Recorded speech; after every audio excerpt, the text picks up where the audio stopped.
सुरुवात केली ती माझ्यासाठी खूप लकी शहर आहे. नाशिकमध्येच आम्ही शूटिंग केलं देऊळबंदचं.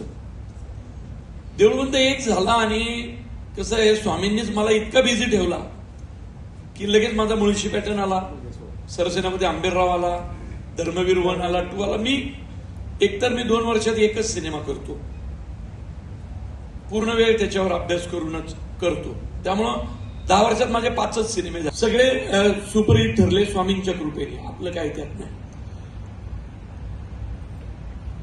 ज्यावेळी देऊळबंद करायला घेतला त्यावेळी देऊळबंद 2 करायचा हे 100% डोक्यात होतं.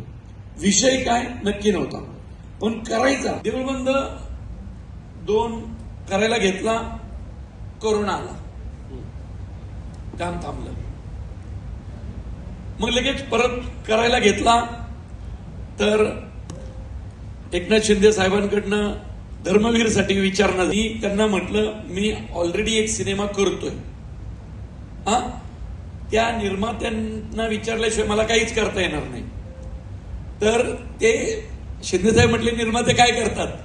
म्हटलं ते बांधकाम व्यावसायिक आहेत. ते म्हटलं डोंट वरी, मग ते माझ्या सिनेमाला हो म्हणतील. त्याला घेतला.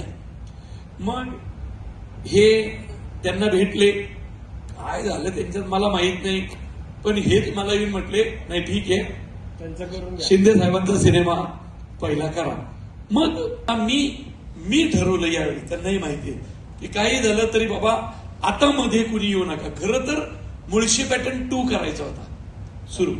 प्रश्नाचं उत्तर तू अगोदरच देऊन टाकलं. हा, पण मी